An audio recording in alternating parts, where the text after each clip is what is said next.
Welcome to this presentation. Here we're going to look at some of the history of the Jewish people over the last 2,000 years. It's going to be a summary. Many of the things mentioned here could be talked about in much more detail, but this is just an overview. And the main purpose is to compare it with Deuteronomy 28. In Deuteronomy 28, it's well known as a chapter that outlines the blessings for obedience if Israel obeys the word of God, and the curses for disobedience if they don't obey. So it's interesting to look at Deuteronomy 28 in relation to the history of the Jews. Now, in verses 1 and 2 it says, "And it shall come to pass, if thou shalt hearken diligently unto the voice of the Lord thy God, to observe and to do all his commandments which I command thee this day, that the Lord thy God will set thee on high above all nations of the earth, and all these blessings shall come upon thee and overtake thee, if thou shalt hearken unto the voice of the Lord thy God."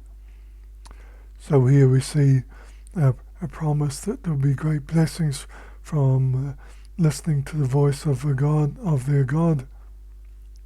But in contrast, in verse 15, "But it shall come to pass, if thou wilt not hearken unto the voice of the Lord thy God, to observe to do all his commandments and his statutes which I command thee this day, that all these curses shall come upon thee and overtake thee."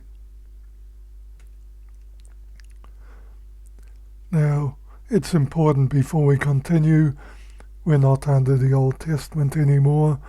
We as Christians are not covered by Deuteronomy 28 anymore. Deuteronomy 28 was given to the children of Israel, but now in Galatians 3 and verse 13 it says, "Christ has redeemed us from the curse of the law, being made a curse for us. For it is written, cursed is everyone that hangs on a tree." So Christ has redeemed us from the curse of the law, Deuteronomy 28, and the curses that are associated with disobedience no longer apply to those that are in Christ Jesus. Those that are Spirit-filled believers who've been baptized, received the gift of the Holy Spirit, no longer under the curse of the law. In fact, as far as the law is concerned, you are dead. You identified with that death when you were buried in the symbolic burial and baptism.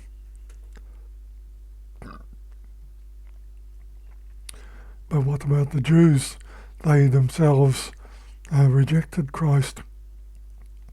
In John chapter 19 and verse 15, "But they cried out, Away with him, away with him. Crucify him." Pilate says unto them, "Shall I crucify your king?" The chief priests answered, "We have no king but Caesar."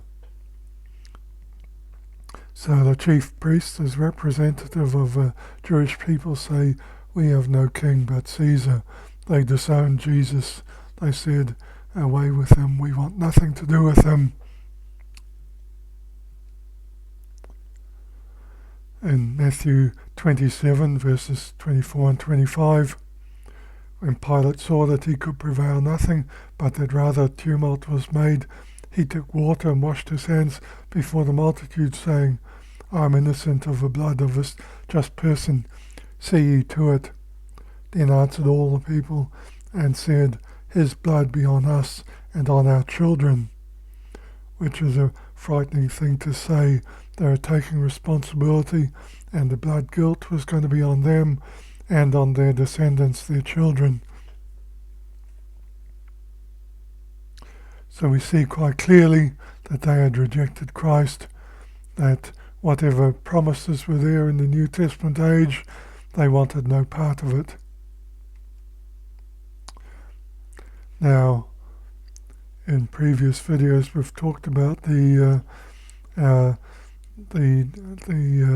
diaspora, or however you pronounce that, the dispersion of the Jews among the nations. In 70 AD, Romans destroyed much of the city of Jerusalem, including the temple. But Jews continued to live in their land in significant numbers, obviously not the Jews who were in Jerusalem. Those that survived were actually taken captive as slaves.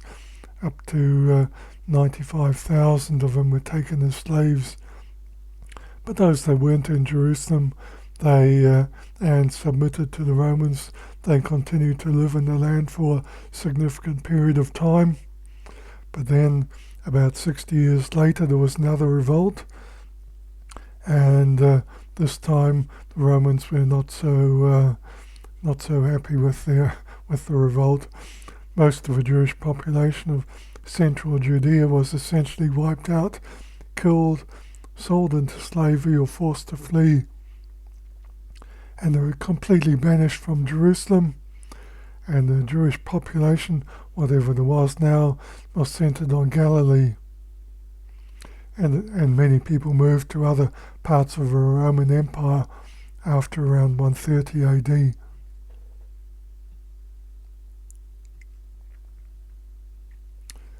In Deuteronomy 28 verse 49, it says, "The Lord shall bring a nation against thee from afar, from the end of the earth, as swift as the eagle flies, a nation whose tongue thou shalt not understand." And so it's talking about one of the promises that was going to happen for disobedience. And one of the emblems that the Romans regularly used on their banners was the symbol of the eagle. This nation, who spoke Latin, of course, which they didn't know about at the time of Deuteronomy, or even much later on, a nation whose tongue they shall not understand, was going to come from the other end of the Mediterranean, swift as eagle flies.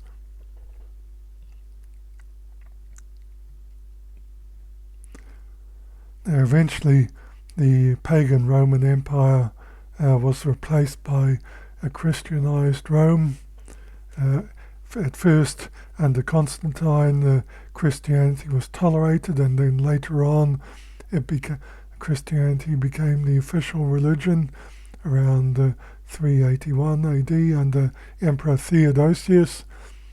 And this Christianized Rome was also quite intolerant of the Jews. So the militant and exclusive Christianity and Caesar-papism of the Eastern Roman Empire did not treat Jews well, and the condition and influence of diaspora Jews in the empire declined dramatically. It was official Christian policy to convert Jews to Christianity, and the Christian leadership used the official power of Rome in their attempts. In 381 AD, the Jews revolted again against the added pressures of their governor, one Gallus. Gallus put down the revolt and destroyed the major cities in the Galilee region where the revolt had started. So again, it was a difficult time, and continually being suppressed.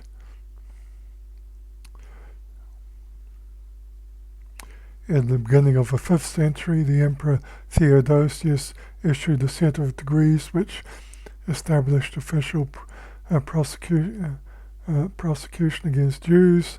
Jews were not allowed to own slaves, build new synagogues, hold public office, or try cases between a Jew and a non-Jew.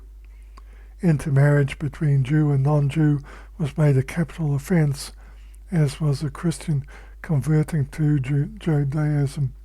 Theodosius furthermore did away with the Sanhedrin and abolished the post of Nasi, which I think was the leader. Now also in Deuteronomy 28 and verse 25, "The Lord shall cause thee to be smitten before thine enemies. Thou shalt go one way against them, and flee 7 ways before them, and shall be removed into all the kingdoms of the earth." So they were going to revolt against their enemies, but they were going to flee in front of them. They were going to flee in all directions and removed into all kingdoms of the earth. And don't forget, Deuteronomy was written 1600 years before these things were fulfilled.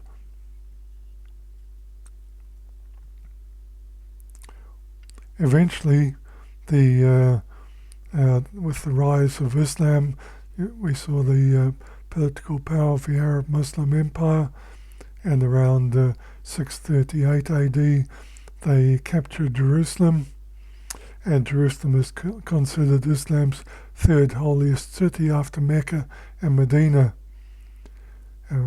Much later on, the Dome of the Rock was built on the site of a temple about 690 AD. So after the Dome of the Rock was built, there was absolutely no hope of ever rebuilding the Jewish temple. Whatever hope they might have held and was now completely squashed. Traditionally, Jews living in Muslim lands known as dhimmis were allowed to practice their religion and to administer their internal affairs, but subject to certain conditions. They had to pay the jizya, a per capita tax imposed on free adult non-Muslim males to Muslims. Something that's denied by many Muslims today, but it is a historical fact. Dhimmis had an inferior status under Islamic rule. They had several social and legal disabilities, such as prohibitions against bearing arms or giving testimony in court in cases involving Muslims. And in some countries they were forced to wear distinctive clothing or badges. Usually the clothing was there to make them look ridiculous in the eyes of the Muslim population.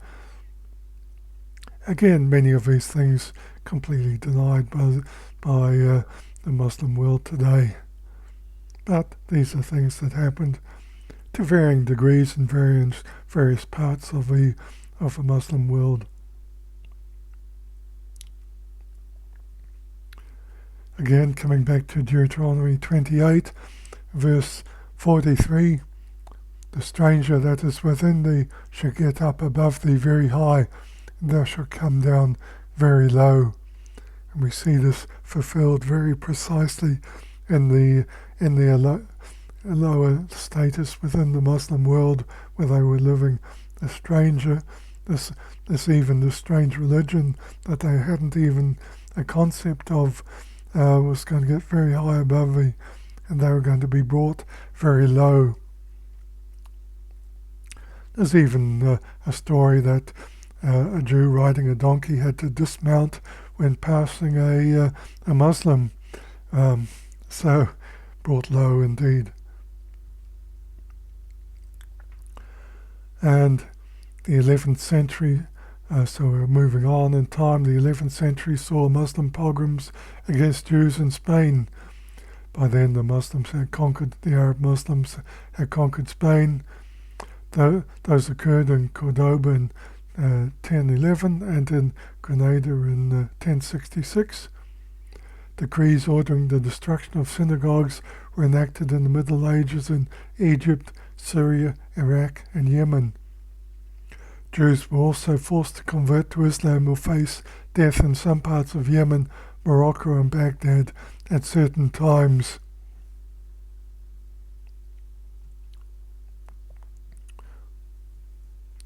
And again in Deuteronomy 28 verse 38, thou shalt carry much seed out into the field, and shall gather but little in, for the locust shall consume it. So whatever labour they engaged in, and much of it was going to be consumed by taxes to their Muslim overlords. The fruit of thy land and all thy labours shall a nation which thou knowest not eat up, and thou shalt be only oppressed and crushed always. And those things definitely came to pass. But it wasn't just the Muslim world which persecuted the Jews. A quote here from, I can't remember where I got this quote, but the Jews were frequently massacred. It's hard to say that as just a random quote. The Jews were frequently massacred and exiled from various European countries.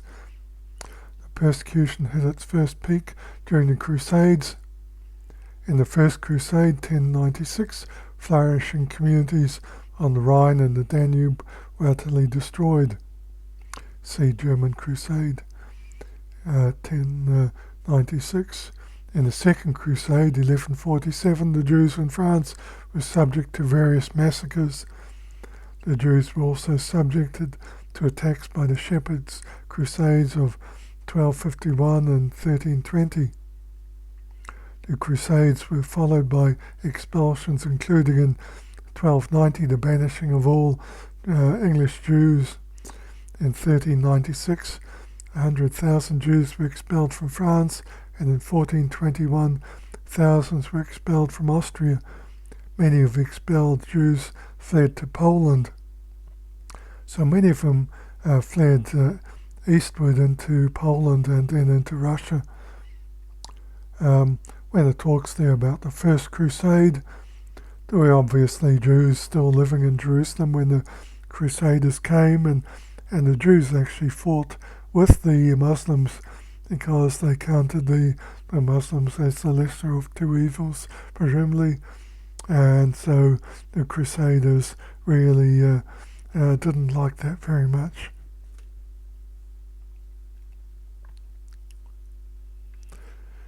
In verse 65 of Deuteronomy 28, "And among these nations shalt thou find no ease, neither shall the sole of thy foot have rest, but the Lord shall give thee a trembling heart, and failing of eyes, and sorrow of mind." So among those nations they would have no ease, no rest, no place that they could call home. They would always be in fear, a trembling heart, and a sorrow wherever they went, scattered throughout all the nations, but in fear for their lives. Much of this came to a head in around the 1300s. In the 1300s, in the middle of the 1300s, there came the Black Death, the plague, and it was one of the deadliest pandemics in human history, peaking in Europe around 1348 and 1350. And because the 14th century's healers were at a loss to explain the cause, they were absolutely clueless as to why these things were happening. They had no idea about the plague and rats and the rats that were carrying disease. So their religious leaders were completely helpless. These so-called men of God who claimed to have the authority of God, they were just as helpless as the common man in the street. So the Europeans turned to astrological forces, earthquakes, and the poisoning of wells by Jews as possible reason for the plague's emergence. So they blamed the Jews for the plague. And many times throughout history, people have chosen to blame the Jews for all the things that were going wrong. And this blaming the Jews for the poisoning of the wells is just one example. There were many attacks against Jewish communities. In August 1349, the Jewish communities of Mainz and Cologne in Germany were exterminated.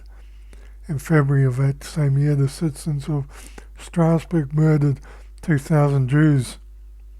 By 1351, 60 major and 150 smaller Jewish communities had been destroyed.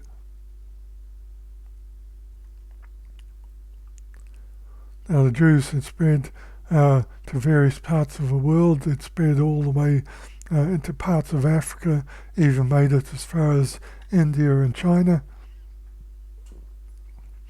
So there really had been scattered among all the nations. And verse 37 of Deuteronomy 28 in the Amplified Bible, and you shall become a horror, a proverb, a mere object lesson, and a taunt, a derisive joke among all the people to which the Lord drives you. And that really was true. And they're often forced to wear a yellow badge or a yellow hat. This was not unusual. This is not something new that the Nazis brought along in 1930s Germany. The practice of wearing special clothing or markings to distinguish Jews and other non-Muslims in Muslim-dominated countries seem to have been introduced in the Umayyad Caliphate by Caliph Umar II in the early 8th century. In 1374, Edward I of England enacted the Statute of Jewry, which also included a requirement: each Jew, after he is 7 years old, shall wear a distinguishing mark on his outer garment, that is to say, in the form of 2 tables joined of yellow felt, of a length of 6 inches and of a breadth of 3 inches. And after Nazi Germany's invasion of Poland in 1939, there were different local decrees requiring Jews to wear a distinctive sign under the general government.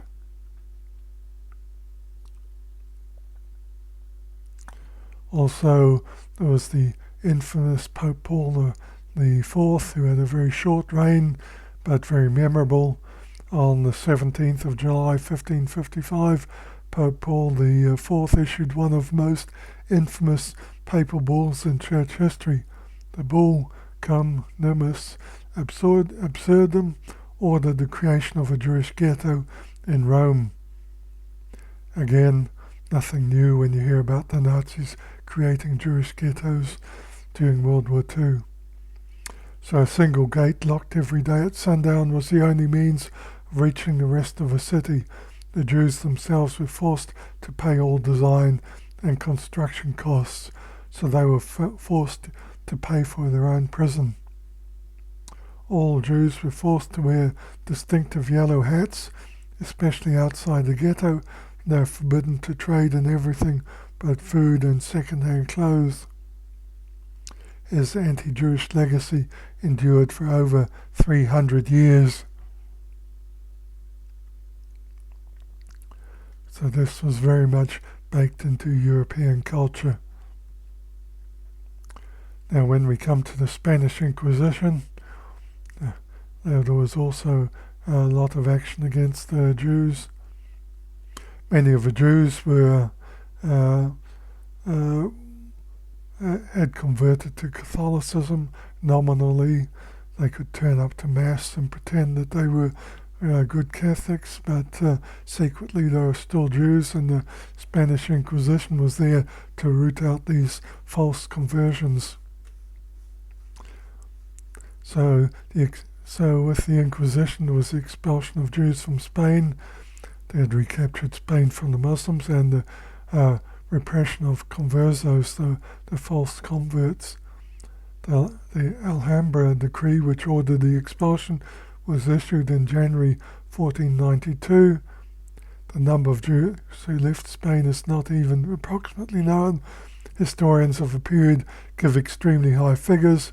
Juan de Marina speaks of 800,000 people, and Don Isaac Abravanel of 300,000. Modern estimates are much lower. Henry Carman estimates that of a population of approximately 80,000 Jews, about one half, or 40,000, chose immigration. So again, there was no ease, no place of safety. They were in trouble everywhere they went, trembling. The Jews of the Kingdom of Castile immigrated mainly to Portugal, from where they were expelled in 1496, and to Morocco, the Jews of the Kingdom of Aragon went to adjacent Christian lands, mainly to Italy, rather than to Muslim lands, as is often assumed. Much later, the Sephardim, descendants of Spanish Jews, established communities in many cities of Europe, North Africa, and the Ottoman Empire. Again, verse 66 of Deuteronomy 28, thy life shall hang in doubt before thee, and thou shalt fear day and night, and shalt have none assurance of thy life. Coming to much later in time, many of the Jews had migrated eastward into Russia. For much of the 19th century, Imperial Russia, which included much of Poland, contained the world's largest Jewish population. From Alexander III's reign until the end of Tsarist rule in Russia, many Jews were often restricted to the Jewish Pale of Settlement and were banned from many jobs and locations. They were subject to racist laws and were targeted in hundreds of violent anti-Jewish riots called pogroms that had unofficial state support. And much of that, an example of that is, if you've ever heard or seen the musical, the Fiddler on the Roof, that's what these things are based on. That's what the background to that story. And it's claimed that during this period that a hoax document was produced, maybe by the Tsarist secret police, alleging a global Jewish conspiracy, and this booklet was called The Protocols of the Elders of Zion. Almost certainly a hoax document, but people still use it as part of their conspiracy theories, and it really has no validity at all. Deuteronomy 28 again in verse 64, and the Lord shall scatter thee among all people from one end of the earth even unto the other, and there shalt serve other gods which neither thou nor thy fathers have known, even wood and stone. So they really were scattered among all people. So if we see a map of the Jewish dispersion among the nations now, many of the Jews eventually ended up in the United States, but they've spread to most parts of the world, maybe not Greenland and Mongolia, but many other parts of the world. Now in Leviticus 26 and verse 44, there is a glimmer of hope, and it says, and yet for all that, when they be in the land of their enemies, I will not cast them away, neither will I abhor them to destroy them utterly, and to break my covenant with them, for I am the Lord thy God. So even though they suffered all this persecution, they're not going to be utterly destroyed. Now you would have thought any other people, there've obviously been many other ethnic groups throughout the history of mankind that have been dispersed and destroyed or assimilated into other cultures and have completely gone from the history books, but not the Jews. They're still there despite being persecuted, despite being dispersed. There they are, still around, which is remarkable. It's hard to think of many other ethnic groups which have survived 2,000 years of persecution, being hunted and being driven out and spreading.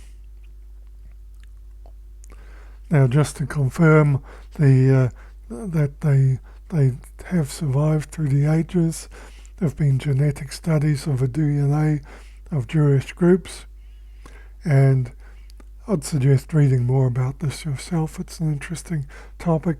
A study published by the National Academy of Sciences stated that the results support the hypothesis that the paternal gene pools of Jewish communities from Europe, North Africa and the Middle East descended from a common Middle Eastern ancestral population, and suggest that most Jewish communities have remained relatively isolated from neighbouring non-Jewish communities during and after diaspora. Researchers expressed surprise at the remarkable genetic uniformity they found in modern Jews, no matter where the diaspora has been dispersed around the world. So there they are, dispersed all over the world, but maintaining their genetic uniformity.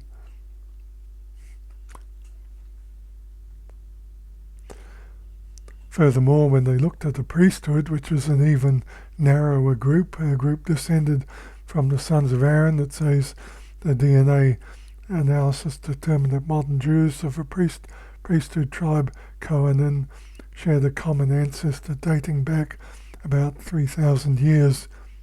This result is consistent for all Jewish populations around the world. They found similar results analysing DNA from Ashkenazi and Sephardi Jews, which is interesting because you might find some people trying to claim that Sephardic and Ashkenazi Jews are somehow different, that one group are real Jews and the others aren't. There's absolutely no evidence of it from the DNA. The scientists estimated the date of the original priest based on the genetic mutations, which indicated that the priest lived roughly 106 generations ago, plus or minus, whatever. And we don't know the size of a generation, if it's 30 years, if it's 3,000 years ago, or 35, 40, it's even further ago than that. Depending, of course, on the age when they marry and when they have children, and the age, and with the male child that's going to produce offspring. In Exodus 13, verse 30, it talks about Aaron, and thou shalt anoint Aaron and his sons and consecrate them that they may minister unto me in the priest office. And that's continued throughout the ages. Of course, in a very different form, the remnant nowhere near the glory of the time of Aaron. Now in Psalm 107, verses 2 and 3, it says, Let the redeemed of the Lord say so, whom he has redeemed from the hand of the enemy, gathered them out of the lands from the east and from the west, from the north and from the south. So this is talking about Israel in general, but that includes the Jewish people, redeemed from the hand of the enemy, many of them brought back to the land of Israel. Isaiah 48, verse 10 and 11, Behold, I have refined you, but not as silver. I have tried and chosen you in the furnace of affliction.